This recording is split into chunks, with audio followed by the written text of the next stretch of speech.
आज हम शुरू करेंगे CUET PG एडुकेशन के कुछ PYQs। Welcome to my channel, it is presented by Pallavi. ये फ़िलोसॉफिकल फाउंडेशन ऑफ एडुकेशन के ऊपर मैंने कुछ क्वेश्चंस कलेक्ट किए हैं, तो वही मैंने यहाँ पे बता दिया है। तो आप बताइए ऑप्शंस देख के कि कौन सा आंसर है। पहला क्वेश्चन है, education creates a sound mind in a sound body. This statement goes to. किसने कहा था ये स्टेटमेंट कि education creates a sound mind in a sound body? I hope आप लोगों ने आंसर दे दिया होगा। तो ये एरिस्टोटल ने बताया था। This quote emphasizes education means all round development of a child. ठीक है। दूसरा क्वेश्चन है, the word philosophy stands for. ये बहुत इजी क्वेश्चन है और बेसिक क्वेश्चन है जो आ जाते हैं कभी कभी मोस्टली। तो ये सब बहुत ही बेसिक क्वेश्चन है, तो इससे बिल्कुल भी सिली मिस्टेक करके गलतियाँ नहीं करना है। तो ये the word philosophy stands for word wonder, insight, love of wisdom या फिर डाउट। तो इसका आंसर है लव ऑफ विजडम। फिलो मतलब लव और सोफिया मतलब विजडम। ये दोनों ही वर्ड ग्रीक वर्ड से आया है और संस्कृत में मैंने इसका एस्टेरिक साइन लगा के दे दिया है। संस्कृत के साइनोनिम ऑफ फिलोसफी है दर्शन, जिसका मतलब है सीइंग और व्यूइंग। ठीक है। इसका आंसर तो दे ही दिया हुआ। ओके, कोई बात नहीं।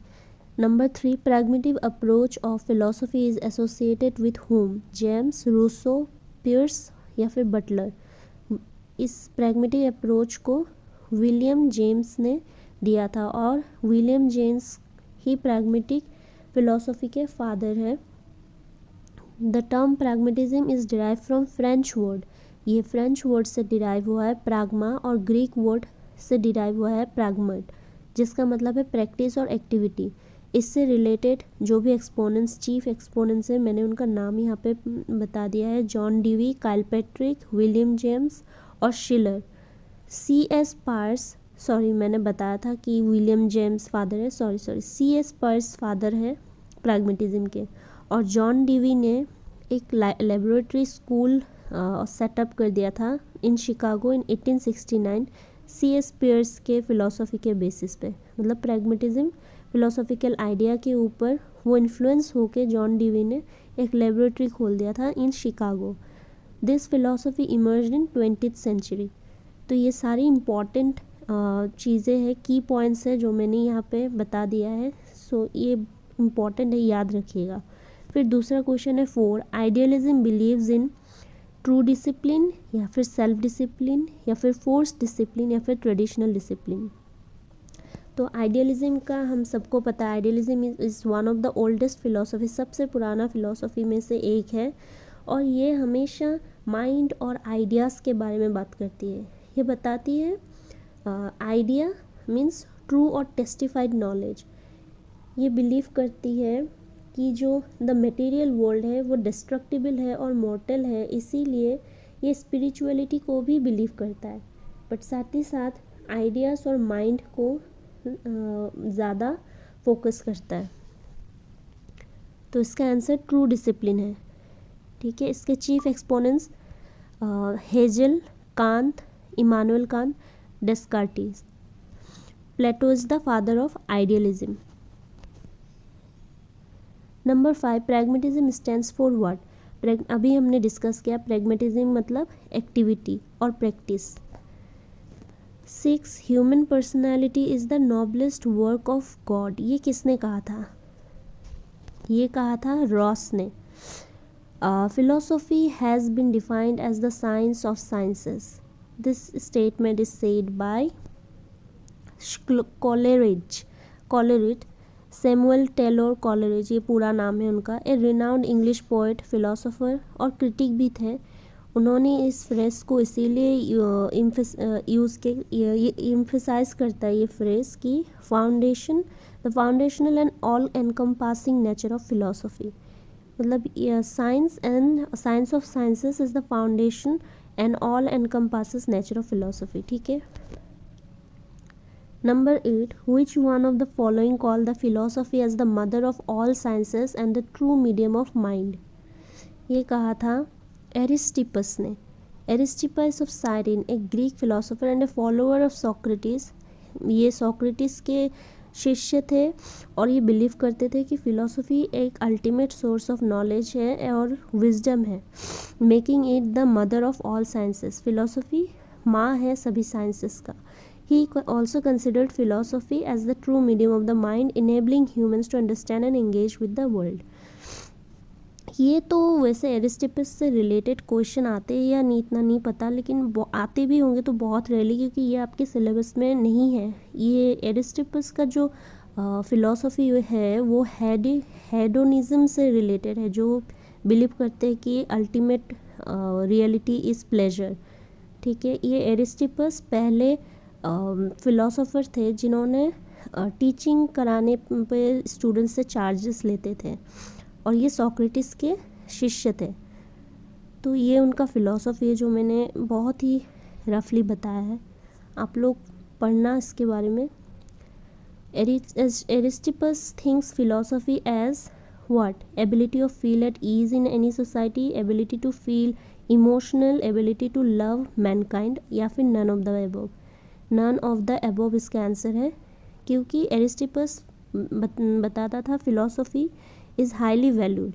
His specific view of philosophy didn't align with any of the options provided. जो यहाँ पे options दिए गए हैं इसमें से एक से भी उनके philosophy नहीं मैच हो रही है. His focus was more on the pursuit of pleasure and the good life, जो कि मैंने अभी बताया. वो pleasure को ultimate reality मानते थे और यही good life का meaning है उनके हिसाब से.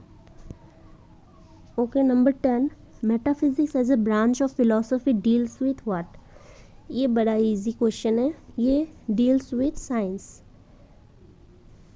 Sorry reality. Metaphysics is a branch of philosophy that explores the fundamental nature of reality, existence and being. It dwells into question about the universe, time, space, causation and the nature of consciousness. ये universe, time, space और cause and effect, relationship, इन सब में believe करता है. तो इसका answer है रियलिटी. ठीक है, साइंस नहीं. दूसरा है 11, विच one of the following philosophies deals with the problem of knowledge? तो ये एपिस्टेमोलॉजी है, जो एक ब्रांच है फिलोसफी का जो नॉलेज से डील करता है. Axiology deals with what? ये इजी आंसर है, इसका आंसर वैल्यूज़ है. Axiology is the philosophical study of value including ethical, aesthetic, मतलब जो भी वैल्यू और एस्थेटिकल चीज़ें, लॉजिकल थिंग्स है, उसके बारे में एक्सियोलॉजी बात करता है. और ये भी एक फ़िलोसफी का ब्रांच है एक्सियोलॉजी. दूसरा है the art of education will never attain complete clearness without philosophy is said by whom? ये कहा था जी जॉन डीवी ने, ए प्रोमिनेंट अमेरिकन फिलोसोफर और एडुकेटर, जिन्होंने ये स्टेटमेंट दिया था. Number 14, philosophy is the theory of education in its most general phase. ये किसने कहा था? ये भी कहा था जॉन डीवी ने, with his deep commitment to philosophical inquiry in education. उन्होंने बताया था कि फिलोसफिकल इंक्वायरी मतलब फिलोसफिकल रिसर्च टाइप कुछ एजुकेशन में होना चाहिए. फिर number 15, the most important book on education written by Rousseau is, इनमें से कौन सी बुक रूसो ने लिखी थी? Emile, social contract, discourse on the origin of inequality, या नन ऑफ द अबव? ये हमने बहुत बार बुक्स में पढ़े होंगे. रूसो से इमाइल का बहुत मतलब कनेक्शन है, क्योंकि यही उन्होंने बुक लिखा था. ठीक है, ये याद रखना, ये आते हैं क्वेश्चन और बहुत इम्पॉर्टेंट भी है. Number 16, Rousseau's concept of education is idealistic, realistic, naturalistic, या फिर प्रैग्मेटिक? ये है नेचुरलिस्टिक. रूसो हमेशा नेचुरलिस्टिक कंसेप्ट पर बिलीव करते थे. Number 17, according to Rousseau the sources of education are nature, man, things, या ऑल ऑफ द अबव?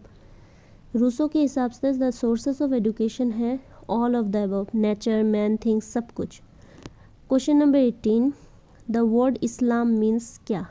इस्लाम का मतलब सबमिशन होता है, इजी।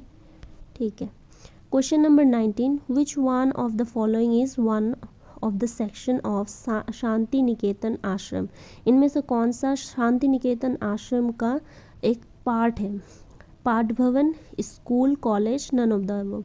ये इजी है, क्वेश्चन में ही ऑप्शंस में ही पता चल रहा है। स्कूल, कॉलेज ये सारे तो हो नहीं सकते, तो ये पाठ भवन है। ठीक है, which one of the following is not included in the writings of Rousseau. कौन सी रूसो ने नहीं लिखा है इसमें? वो है smile and mother.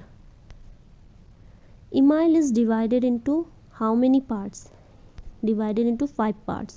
Rousseau's method of teaching is based upon learning by doing, learning through observation, या फिर learning through experience, या फिर all of the above, all of the above। ठीक है, इन सभी वेज को रूसो एक्सेप्ट करता है, क्योंकि वो नेचुरलिस्टिक मतलब व्यू पॉइंट अप्रोच थे उनका।